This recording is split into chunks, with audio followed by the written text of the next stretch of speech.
Hello, friends. Welcome to It's Within by Beauty Within, a podcast exploring the depths of beauty and the magic within us all. Disney twinkle. Ding! So, word on the street is that the beauty community is a lot more crazy and controversial than the skincare community. But within the skincare community, every once in a while, there will be things that become very controversial. Drama. Like fragrance, when we first started Beauty Within. Yep, that was a no-no. Like sunscreen. Yes, controversy there. Very, very controversial. And these days, it seems like it is anti-aging. How dare you? Dun, dun, dun. Oh, sorry. Let me put it around air quotes. Anti-aging. And I think a lot of what propelled this into the space was the blow up of TikTok. And I guess it always starts at a wholesome place, right? It's like, here are some anti-aging tips. Use this thing, which we'll talk about. Use a straw that curves in a way that becomes parallel to your, you know how straws are usually up and down, right? Yeah. But it curves in a way where it becomes like sideways, and you just gently place your lip on top of it, and there's a hole for you to suck. So the point of this It's is like so a that, flute. yeah, the point of this is that you don't use your face muscles. Yeah. And I guess this has been going around for a while. I mean, like Kim Kardashian, the person who cares about their looks the most, was like, okay, I'm just not going to smile. I'm just going to freeze my facial expression so I don't develop lines around my mouth and all of this. But now I think it's really interesting because we're seeing like early 20-year-olds, like people who have just entered the skincare community. I guess with anything new, it's always exciting. But like when you see a 20-year-old talking about anti-aging while presenting these kind of tips and tricks that if you're really in it to preserve your age, sorry folks, that's not how it's done. And there's also the Julia Fox video that went viral, and she's basically saying, I am pro-aging. Yes. Aging is beautiful. We're all aging. Anti-aging is a scam. The next brand that claims their serum or their moisturizer is anti-aging, she's going to sue. And people were very receptive towards it in terms of like, it is a beautiful message. There's also people on another side of the camp that's like, well, it's nice to say if you look beautiful to begin with. But that's not what we're talking about today. Yeah. So let's break it down a little bit. Like with many topics that we discuss, there's many things that come into play. So one, I think we're never here to say like it's a bad thing. Personally, we love aging. We're all aging. We're aging in this minute. This is Yeah. the youngest we'll ever be. Like Every right moment now. in your life is the youngest you'll ever Yes. be. Oh, goodbye, old me. Oh, Goodbye. Another second. Ta-ta.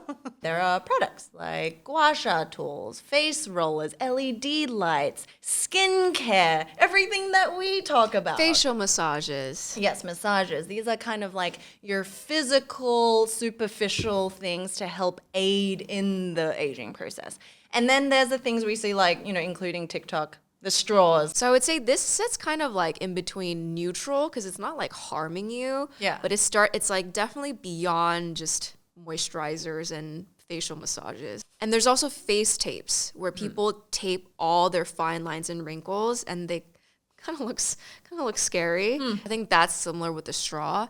And then there's also, it's not an extreme, but it's somewhere in the middle as well. The medical procedures that we talked about in our last episode, highly recommend you watch that because it's about like Botox, which kind of paralyzes your muscle so that, wrinkles don't form. And like, it's fine. You can get it if you want. You don't have to get it. But that's also another product out there that's alleviating the aging process. And then there's also IV drips. There's also weird things that we won't get into. Very odd things that people ingest or people syringe themselves with. Yeah. Blood.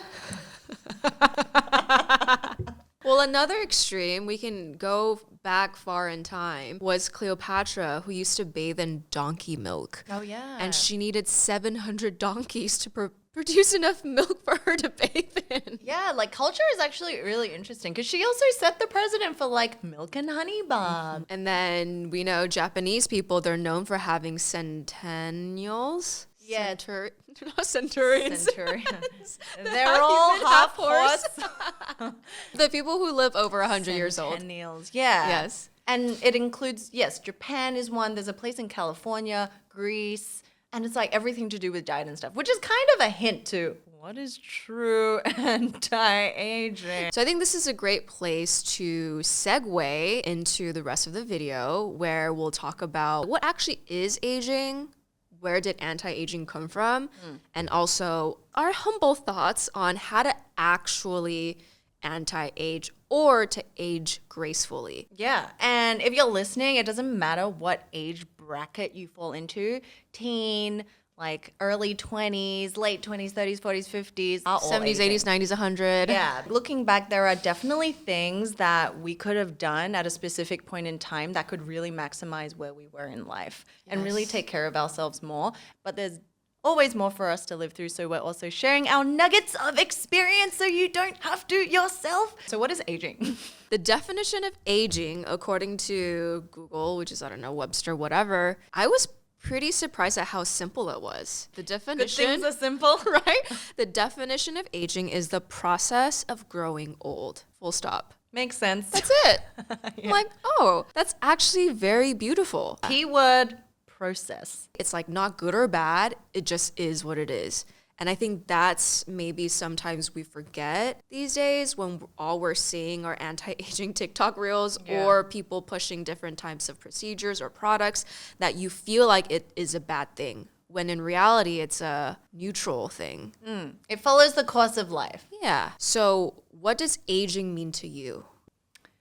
So aging, I think, at any given point in time is living openly and honestly where you are. If I'm 34, I am 34. If I'm 21, I'm 21. And like, this is a huge asterisk because everyone's going to live differently, right? But if I could be the most open and honest version of myself at that point, I feel like that is aging. So at 21, I would say 21-year-old, you're still kind of figuring things out, who you are, what you vibe with, and confusion is kind of there. So if I was to just like kind of embrace that confusion and try to make the best decisions for myself and for those around me possible, then kind of like that is my age and that is my aging process. So now that I'm like no longer 21 and I'm 30, it's interesting because we also entered this new decade of our life. And I almost feel like, you know, last night when I was thinking about this topic, we really do go through a process of rebranding ourselves all the time because we find something or we experience something new. We are forced to kind of like ask ourselves questions that check in with ourselves, and then we determine whether we want to change certain things or adapt, and we become a new version. So when you move on from that decade, although it's no big deal, it really is just a number, you know, like there are so many maturing things. So long story short is like living the most openly and honestly where you are. No, I think that's even more beautiful than the simple answer, the simple definition. Because as you're saying this, it reminded me of one of our videos we talked about how in traditional Chinese philosophy, women, every 7 years, hormonally, you're changing and you're developing. Yeah. And so every 7 years, your body actually changes, yeah, like biologically, physically. Yes. So not only are you biologically changing, but as what you're saying earlier, you're also mentally changing as you're going through life, learning all of these things. So I think from that perspective, I think this is why both Fel and I, we love aging. Yeah. We're pro-aging. We're literally like just embracing it. I don't think aging is the right word here, but I've always enjoyed growing up. Like I couldn't wait to grow up. I couldn't wait to graduate. I couldn't wait to like start working because I think like part of it is escaping, but another part of like it actually was escaping. Depends on the relationship. a different context, yes. Story for another time. But the other side was I think I've always embraced the fact that as you, like with the year passing, you know, you get older and older, like I never saw it as like a scary thing. I think maybe like a part of me saw it as a blessing that I can grow older. And another part of me was like, oh, you know, where I am now compared to where I was a year ago, I feel like I'm a complete different person. I feel like I'm a much better human. And I've gotten to know myself so much more within the past year alone that I can't wait to see what the next year will bring. You know, that's interesting because I almost feel like this graph of life is like you were saying, there's a plateau effect almost. You know, when you're younger, you really want to be older. You just want to mature so fast. This grape is just like, I'm ready to pop. And I see that even more now because I have younger sisters, but also like with social media, everyone is just maturing really fast. Your makeup skills, guys, as a 20-something-year-old, As a 13, 15-year-old. is something that not even like back in the day 20, 30-year-olds could do. Like, so I feel like there's this thing with maturity that the older you get, the more you want it to slow. It's like you want to grow really fast, and then it gets to maybe like you're 30, And then you 40, peak. and then you really want to slow down, and then it reverses. When you're 50, 60, if you haven't settled into yourself, you really want to take back the clock. So then going back to like the being true to yourself at whatever age you are, like ideally, I don't want to be a 60-year-old reminiscing on wanting to be 40 or 30 or 20. Like I think that's where like the mind games of like getting surgery to like facelifts and to reverse the clock. I mean, it's pretty impossible, right? Defy God's will. So that's aging. Yes. What about anti-aging? Where did it come from? Where did you come from? Where did you go? Oh my God, we should make that the podcast theme song. Okay, what is anti-aging? Yes, very interesting because I think also the cultural element, but also technology. Yes. Like as a society, as we've become more developed, as we've become more globalized and being able to lay our little hands on innovations. Science. Yeah, science. Maybe we might be putting too much weight on that. Historically, starting from, the story with Cleopatra and her donkey milk, even though they may not have claimed that it's anti-aging, has been around, as we said, for millennia. Yeah, they probably wouldn't brand it as that because they were probably just more like, we gotta live, find food. Yeah, so that's exactly what I was going to say. Once they stop being fearful of saber-tooth tigers, once they stop being fearful of saber-tooth tigers, Is this a brand? No. Jaguar. Once our ancestors stopped being afraid of woolly mammoths and We bears, changed the animal. I'm getting back to it. Ice Age. Okay. Once our ancestors stopped being afraid of living things, including woolly mammoths and saber-toothed tigers, Tigers, yes. I'm dying because this is the 10th time I'm saying this. Because it's like Maslow's hierarchy of need, right? Once your basic necessities are taken care of, Survival. you know how to make a fire, you have shelter, you're not dying or things aren't attacking you, you can start moving up. And I think anti-aging is probably something closer to self-actualization where it's like once everything is taken care of, you can fixate on this thing. That's true. Even thinking about anti-aging is such a luxury if you think about it. It's really a like me thing. And again, nuance. Yeah. Like good thing and bad. Similarly with self-actualization, right? I think if you focus too much on yourself, this is in our dark side of self-care and skincare episode, if you focus too much on a good thing, it can be a bad thing. Yeah. Right? So as we're saying with the spectrum of anti-aging, if you're just like, oh, I just want to take care of myself, cool. But if you fixate too much on it, it can be a bad thing, just like how if you fixate too much on growing yourself and developing yourself and improving yourself, that can also be a bad thing. It can definitely be taken down the wrong way. And so that was our ancestors. From our preliminary research, we didn't look too far into it. According to ScienceDirect.com and Sounds Google, legit. when did anti-aging products start? It said the late 1980s. It feels like it would be earlier. But it claims that the 1980s saw the emergence of true, quote, anti-aging products, with Dior leading the way, being the first to incorporate liposome as a delivery system for ingredients. And we know liposome is just the encapsulation technology. This is pretty recent. That's very recent. And like after reading that, I'm really wondering what was Korea and Japan. Yeah. Because like now we know they're at the kind of the forefront of leading innovation in science with skincare as well. They so I'm probably sure there was just something. didn't call it anti-aging. Yeah. Anti-aging sounds like a very American thing. And then on Wiki, another great source. So I forgot the year of this, But anti-aging was actually a social movement that was, quote, devoted to eliminate or reverse aging or reduce the effects of it through like technological means or like through the advancement of science. So I think this is more of like, you know, within the bio health industry of like, we're gonna live forever. I think people still within the tech world are determined to hack, like to biohack our systems to live longer, which I think gets into the other side of Random question, would you want to be a vampire?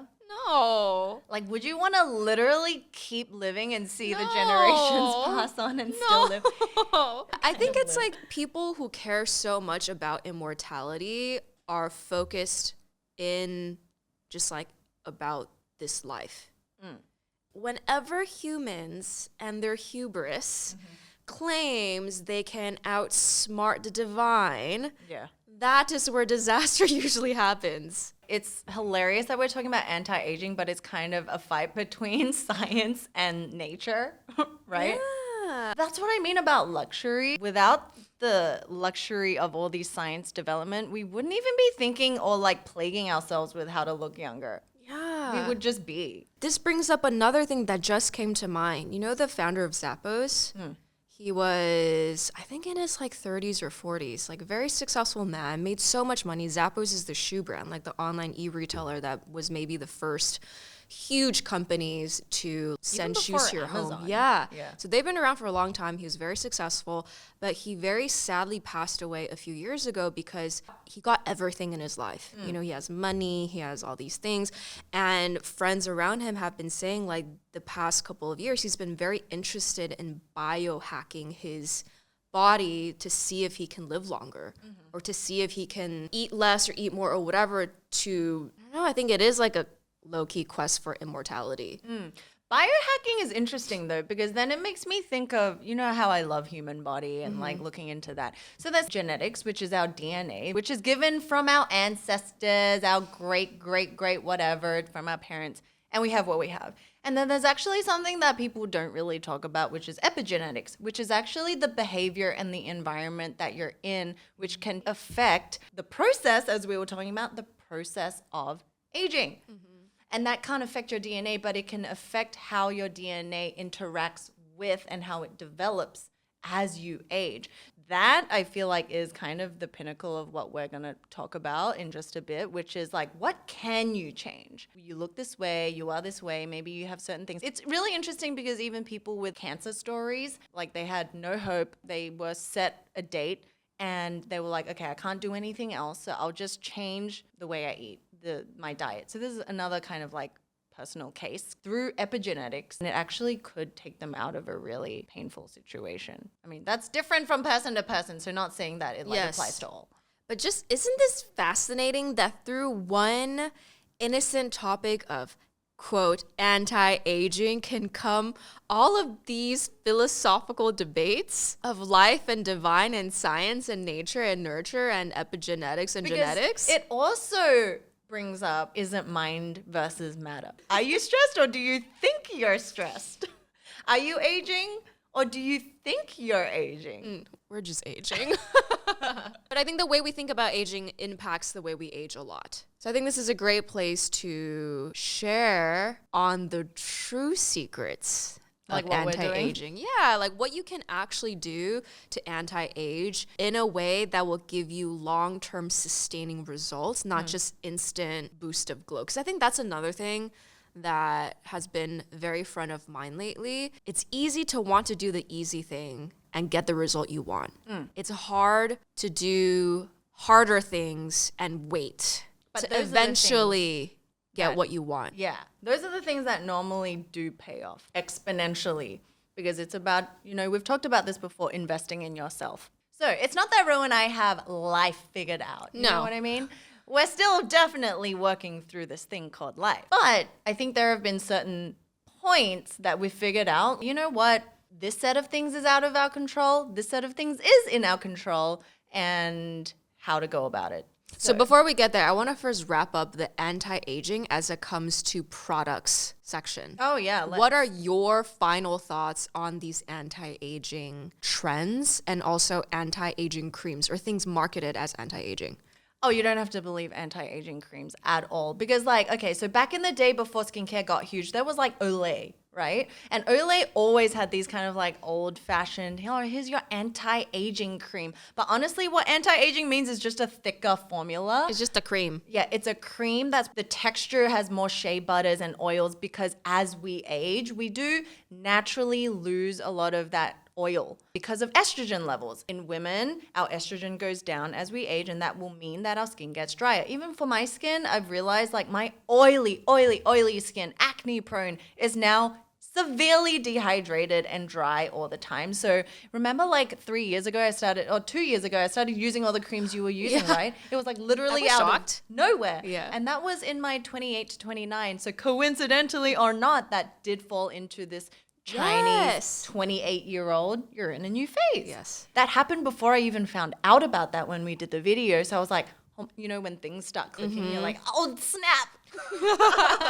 Like, who am I to think I know? Just find a consistency and texture that works for you. Topical creams can definitely help to alleviate things like redness, itchiness. Like, I've been through many rashes in my life, breakouts, what have you. And what really soothes it down at that point in time is a topical thing. So I would say maybe it's like 70-30, with 30 being Lifestyle? No, 30 being Topical? the creams, and then 70 being the mental physical. So what about the TikTok trends of anti-aging? Don't believe them. Like, you know what? I'll give it to the Gen Zs that they're really good at branding. They're really good at labeling things that already freaking exist as a new term. They're good at rebranding. They're good at rebranding Yeah. and overcomplicating it. Yeah. that is true. They are overcomplicating it. Yeah. But you know, like I was listening to another podcast. Oh, it was actually Wong Fu. Oh. In this episode, they were testing Wes and the other millennial on Gen Z terms. And you know, like, we don't know what the heck people are talking about, right? But he made an observation that was like, oh, Gen Z seems to operate on extremes. Like something's either fire or it's lit or it's that extreme. And on the other end, it's like really bad. There's nothing in between. Whereas millennials, we're all about like, yeah, that's cool. Yeah, that's chill. Not It's yet. like very neutral. But like Gen Z doesn't have that nuance that we're talking about. Interesting. It either has to be like hot. No wonder anti-aging is like yes and no. Yeah. So like with the generations, we're losing the finesse of like life. Honestly, I think the straw and the tape, I think it's quite innocent. If you want to do it and if it makes you happy, like no one is here to judge. But I think it's when it's so front of mind. And there's a reason why it's front of mind. It's because TikTok wants it to be front of mind. Yeah. And if you look into the origins of TikTok and all of that we're not going to get into this, but hopefully by the time this video comes out, my personal video would have came out about why TikTok is worse than we think, the bigger picture that we're missing. If you watch that, you will understand they want to distract us with these stupid things. Yeah. And to make us feel a certain way and to make us feel insecure and to focus on these things and to not focus about bigger things that are happening around the world. Yep. So my personal take is like if you just put the straw and the tape and some of these anti-aging creams, whatever, in a vacuum, there's no harm in any of these things. When it's being pushed to you, when people, you know, when celebrities are talking about it or when they're talking about anti-aging and promoting creams, but you know that they got cosmetic procedure, they have Botox, that's where it gets kind of iffy. Yeah. But overall, I feel like anti-aging is just a term that humans have over-sensationalized it. Yeah. What are the things that we should be investing in that will actually make the long-term leaps that will help you look so good at the age you're at? That's what we love talking about. And the tips that we're sharing are also very simple. They're not groundbreaking. No. However, if we can do these things well, that is where the cookie crumbles. Not of our skin, face. though. A video on Blackpink and their like skincare secrets because they all have beautiful, flawless skin. Korea has so many services for skin. Anyway. They're for sure getting services done. Yeah. That's not the point. But when Rose was asked, what is your number one skincare tip? She said, nothing can give you the glow you have aside from sleep. Like if you don't get enough sleep, you just, no matter what you put on your skin, it's not going to work. And that was the moment where I was like, aw. Good for you, girl. Yeah. Okay, so in the like early 2000s, huge Britney fan, right? And I would watch every single one of her interviews. But like in a magazine, she was also asked the same question, what's your beauty secret? She's like, sleep. Because I'm on tour so much, I have to, practice. If I don't get my sleep in or my rest in, like I can't perform. I look really bad. I think I was like 7 that I read that and I was like, oh, because she was my idol. Still love you, Brittany. Free Brittany. Yay, she's freed. And then it would be like my mom growing up telling me, don't stay up late, go to sleep. Whether it was because I was out or because I was studying or I was doing all-nighters or because I was club. Unsing at the club. Like whatever it was, she'd be like, go to sleep. And it goes by you like, whoosh, like whatever. Also, when you're 7 and when you're in high school, even college, you don't care because it doesn't affect you. Yeah, because freaking youth is on your side. Because you're in that 7-year grace period where it's like you're young. Good for you if you don't care because you really don't have to. Truth be told, you don't have to. Yeah, you don't have to. You bounce back from anything and everything. However, the thing to be mindful of is habit. If you get in a good habit of like sleep hygiene and sleep routine, that can help you carry into your 20s and 30s and 40s and onward. Yes. So if someone is telling you this right now, here's some of the science behind it. Tell us, Fel. Let's break it down between like Western approach and traditional Chinese medicine because they do overlap. You might not think so, but in Western medicine, we all know about hormones. We have melatonin produced. And melatonin is a hormone that helps induce that sleep so that our body can literally repair itself. Our cells are very smart. They have a brain of their own, which is the mitochondria, which knows to go to specific areas that have pain and to repair. Like if you have a scar, if you have aches and pains, that is literally the time your body is doing that. And it can't do that if you're thinking about what should I be eating? Or you're stressed about, oh my God, this person did this to me today. Like then all your energy, the brain is expending energy to think about that and not repair. So then the repair mode is taking a back seat and it can't do its thing. So basically, if you're awake, it can't do anything. So you need to be asleep. Yes. Mm-hmm. So the equivalent of that in Chinese medicine is that there's a body clock. It's kind of like the circadian rhythm, right? So at every couple of hour intervals in the day, our organs are doing a specific thing. So at night between like 1 to 3, it's the liver, and the liver is very important for like flushing out, detoxing. It's like helping to cleanse and filter out blood. So going back to the Western system, blood is really important because we have the most blood circulation and flow at night, only at night. So what that means is like there's more oxygen, and that's why you wake up and your skin is plump in the morning if you've had a good rest. It's because there's more blood and oxygen flowing through. So both of these approaches, whatever you want to think about, is essentially saying the same thing. And what that means is like obviously not go to bed at 10. I think we all have very different lifestyles. But I think now that I've had the chance to ask medical professionals about this, I'm like, what is actually good sleep? If you're telling me, make sure you get a good night's rest, what is a good night's rest? And they said a good night's sleep is when you wake up feeling well rested. So how many of you guys watching know what that feels like? Because if you don't, then you're probably not having a good enough sleep. I know what that feels like because it doesn't come often, but when it does, you're like, whoa. You're just like, thunk. Yeah. And ready to go, and you're not lethargic, you're not like peeling your eyes. And I'm like, oh my God, yes, that does actually happen. And then you kind of backtrack and think, what did I do before? And also because like Chinese medicine believes that the body is actually the most energetic in the morning. So if you're not feeling energetic in the morning, there's something that's kind of off balance and you have to troubleshoot yourself. Like, is it because I'm mentally awake, I'm thinking about too much? Or is it because I ate something and have indigestion and I can't sleep? Or is it because like the temperature is too hot and my body runs hot? Then maybe you're not feeding yourself once again with like, so sleep is really important. Yeah, if I'm being honest, this is actually something that I'm still working on. I think every day when I wake up, I'm up and I'm in a good mood. But there's that like hour to 2 hours in the morning where I'm just snoozing. It's bad. It's really bad. When I was younger, I'm like, I need to be perfect at something before I can talk about it. But now, it's like, this is something I'm working on. However, like, you and probably the rest now, of the world. yeah, like now I know that it is really important, especially as we grow. We're also seeing more and more how big of an effect sleep or no sleep is giving us. Let's say you're just living your life and you binge watch shows over the weekend. You get 4 hours of sleep. You will see that the next day. Like, it will show. And it'll probably stay there for, I don't know, like a week. And also they say the average time it should take you to fall asleep is about 7 minutes. So if you're taking more than that, then you might want to once again, like, think about what it is that's keeping you up. We all have different things. I'm smiling because it takes me a long time. Really? Yeah. That depends. Okay, so next thing that we've had a very interesting relationship with is alcohol.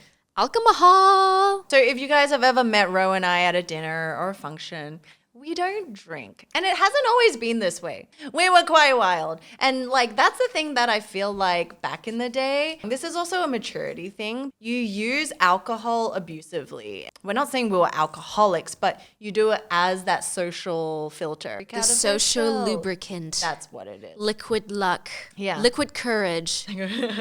Because my mom never wanted me to drink. So I always felt guilty, but then I succumbed to it. I was like, whatever, I'm 18 now. And so between like 17 and 21 was when I drank a lot. And that was like going out. And then that was it. What happened at 21? So at 21, that was actually when Ro and I met. That was when I moved to New York. And one would think that you move to a city that's like so fun, all the shining lights, and you'd be like, whew.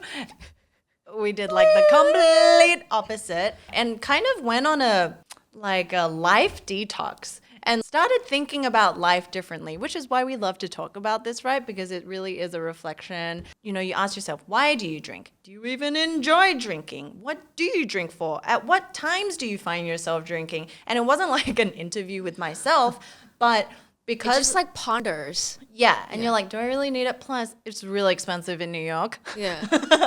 But, you know, as girls, I guess you're luckier. Sus, guys. And then not just like asking yourself, but kind of observing your friends that you have and that you had and the ways that they are or they aren't. Like I would have friends on one side who never drank anything. And there were the other like party friends who needed alcohol to literally like get the To night function. going. Yeah. By early 20s, you're getting to know yourself a little bit more. And I was like, you know what?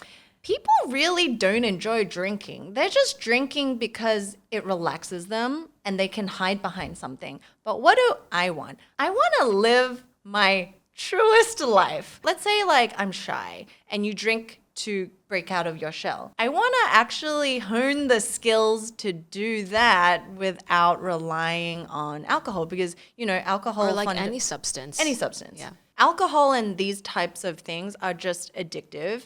And it's a crutch. And so if you never get off your crutch, you actually never learn to be a solid person. So we were just like, okay, yeah, not going to drink. And at the beginning, I guess it's harder because they were like, what? Especially the people that you knew. They're like, what? Who are you? Yeah. And then at that time, in your early 20s, it's kind of harder to explain why. But it's just like, oh, it's a lifestyle thing. Like, I just want to be more in touch with myself. That, I guess, helped me also strengthen my understanding of myself. It's like, okay, you can judge me or you can think anything about me, but take me as I am right now. That's just what I'm going through. And most of the times you'll find that people are like pretty supportive. Yeah. People don't really care. If you're like, I'm not going to drink, people aren't going to be like, drink. But if you're like, maybe I shouldn't drink, then people are going to be like, drink. And you're like, and then you feel peer pressured. Yeah. Which is interesting about alcohol because I don't think any other anti-aging tip that we're giving has as much peer pressure as drinking. Or like socializing. Yeah. It's such a huge societal thing that I even know. Now I have friends who feel like they missed out on life or that they feel left out in general because they don't drink. And I'm like, you didn't miss out on anything. Mm-hmm. I started drinking when I was 15 until like 23, 15, 16, 17, 18, 19, 20. 8 years? Like 7. That's a... Oh my goodness. I drank for a whole cycle phase. of my 7 years. Oh my God. Are you shook it? I am. I've never counted it like that. Oh, yeah. So your second phase of life. Oh my goodness. No wonder sometimes I like stutter with words. Or it's like I look at the number 3 and I say 8. No, but actually, like, I think these substances, especially alcohol, can alter your brain and your body in ways that we're not really aware of because we're not looking at it under scans. Yeah. But anyway, I feel like similarly to what Fel just shared, I went through a very dark time in my youth. Around the same time all of this drinking was happening. Yeah. To be fair, I've always been like safe about it. I'm not the type of person who will like go out to get blacked out. Yeah. My friends would, and I'm like mom. Even though I would drink a lot, like my tolerance was pretty high and like I would take care of them. But even then, like I knew, as we were saying earlier, that I was running away from something and I was escaping something. Like, yes, it helps you be more social, but I think for me personally, like I knew it as like an escape. And after escaping for 7 years, I was like, girl, you need to stop running. You have to face yourself. And I think it was in those moments of like, okay, asking the same questions. Is this how I want to be living? How do I want to be living? And then at the same time, spirituality and my faith kind of came back into the picture. And in a text that explains a spiritual practice, it says something along the lines of like, do you see Buddhas, Taoists, and gods swigging alcohol? No. So like, maybe you shouldn't drink. But all it took was that one line for me to be like, oh, let me try this other lifestyle. Because I've known what I've known. It has gotten me to where I am today. At that time, at like 21, 22, I was miserable. I was depressed, I had anxiety. Talking about sleep, I couldn't sleep every night until like 3, 4 a.m. Like it was bad. When the ghosts are out. Yeah. So it was during like, this is what I knew and I wasn't happy. So I was like, okay, I'm willing to try anything to see.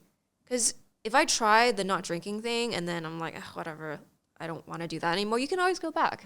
So I think for me, it definitely came from a more like spiritual faith perspective that I think can help me stay truer to myself and my values and my morals. Not to say that like drinking or not drinking is moral, immoral, whatever, right? Yeah. But it's like sticking to my values and my principles.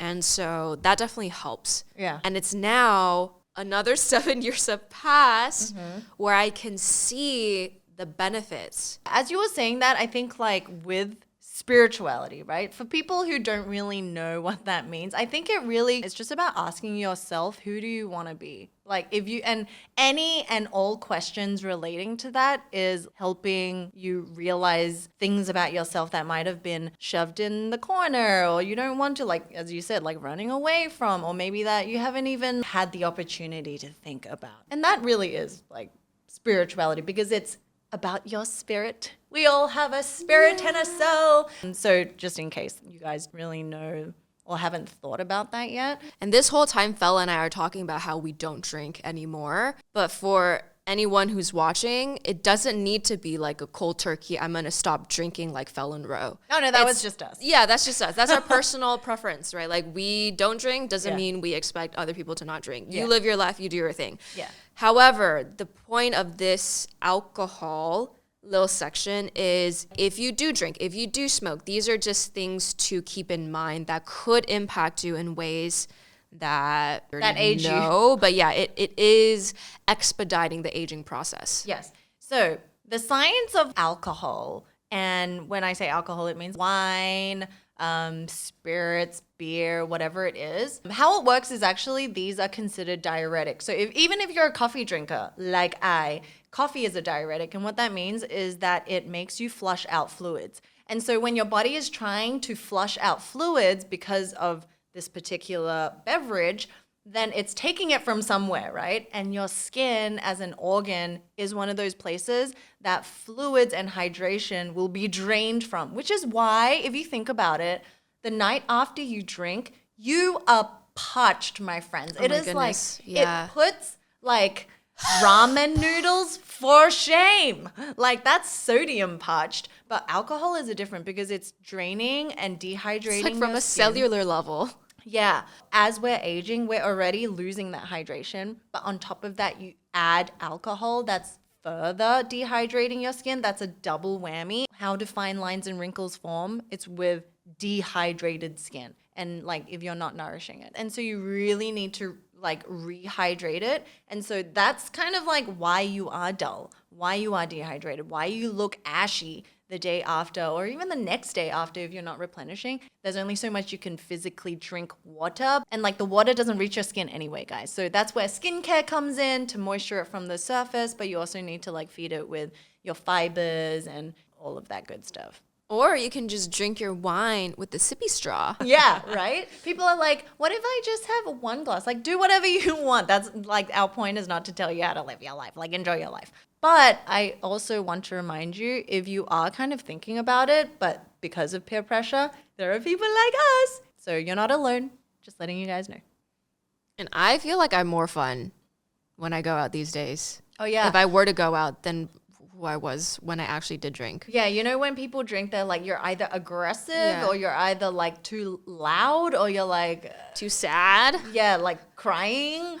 You might be able to get away with antics when you're younger, but like especially as we age, it's like we got to know ourselves a little bit more. Okay. So moving on to our very last tip for true anti-aging, and I think this is actually the one that can probably do the most for us. Is meditation. The meadows of cows. Yes. In unison. Happy cows. Yes, because I think it directly relates to stress. And with technology and innovation, with all these options that we have now, more options equals more stress. Yeah. Let's be real. Research has found that when you meditate, your brain's producing more gray matter.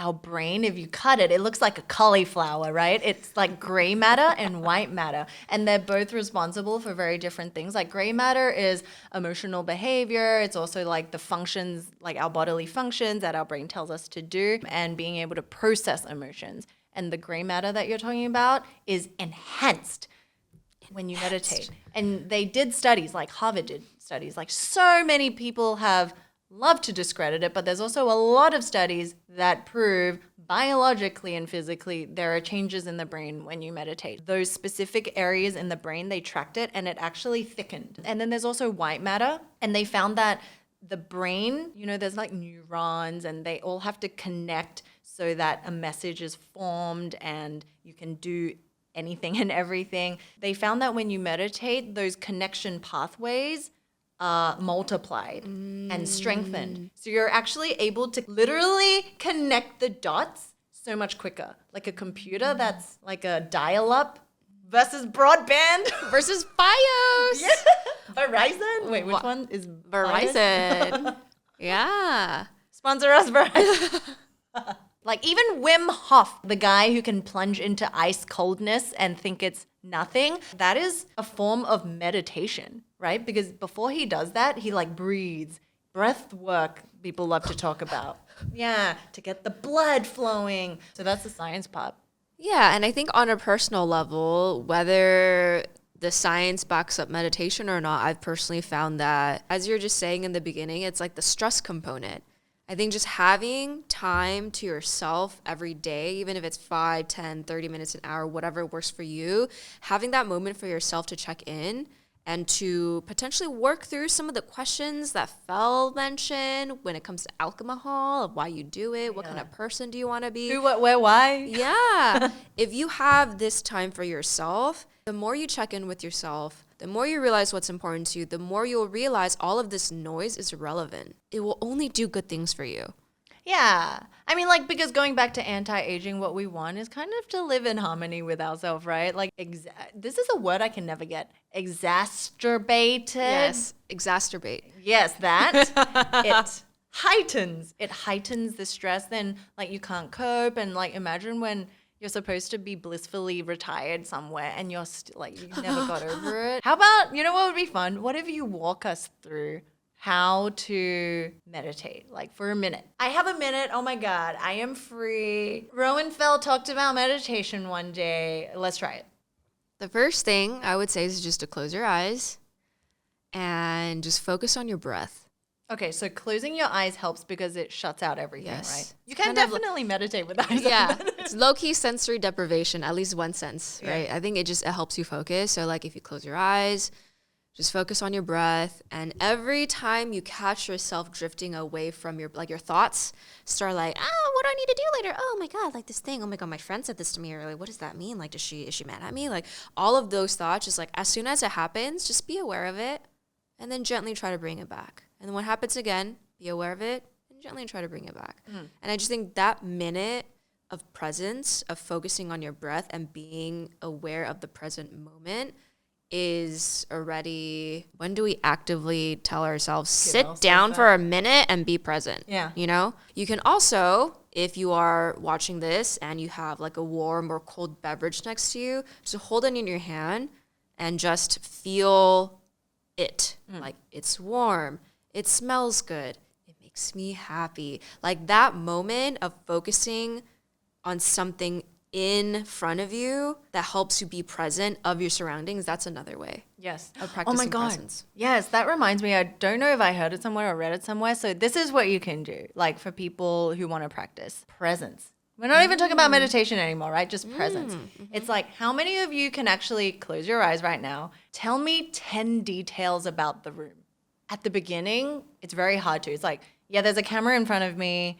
There's a table. And apart from those big ticket things, what else? But when you get really in tune with yourself and you're present at every moment, you can tell like at every instance, oh, there was like a slight wind with that AC that blew on me. Okay, like let that go.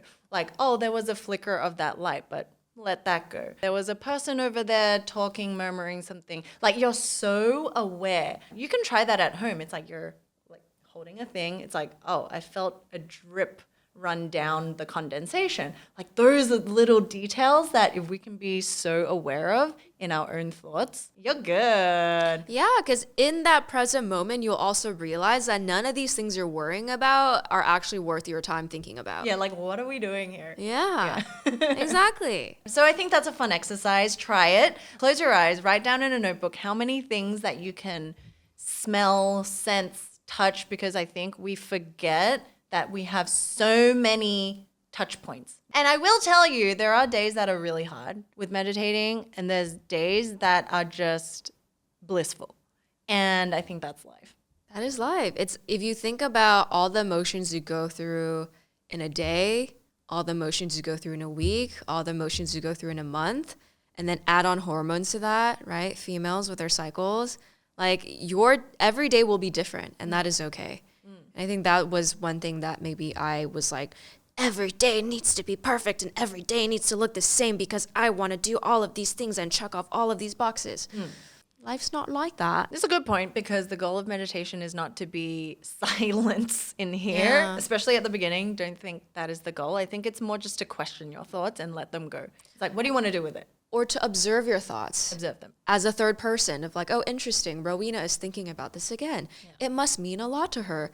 I wonder why. Like, why is it important? Yeah. Is it actually important? Yeah. When you ask yourselves these questions, you'll be able to unravel some of these mysteries that have been plaguing your mind to be like, do I really care about anti-aging, or is it just because I've been seeing it everywhere? You'll learn a lot about yourself. Let's just say that.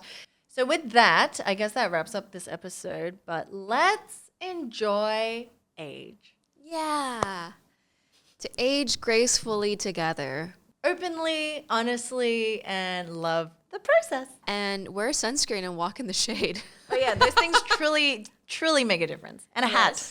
Yes. Subscribe to our channel if you haven't already. Thank you for watching. Let More us to come. know down below, or if you're listening to the show on Spotify, you can find us on YouTube as well with the video. Or if you're on Spotify, you can also watch the video. Let us know if you guys want us to cover any specific topics, if there's any specific questions that you guys want life on. Oh, can I just ask you a product question? What are Yeah. you using for aging? I think for dry skin, the best thing would be a moisturizer. Like finding a cream that actually works for you. I just finished my Good Light Cycle of the Moon Eclipse, that the very cute lilac top one, and I'm on a hunt to find an equally good, if not better, cream. It's hard. It's actually pretty hard, especially the overnight test where I put on something at night. For the most part, most creams leave my skin still feeling dry. All What about right. you? I love my toners, so hydration. Ah. Find something hydrating. Yes. Love Miss Toners. Miss Toners! And then this goes without saying, SPF is the most important, but Bye, guys. Goodbye.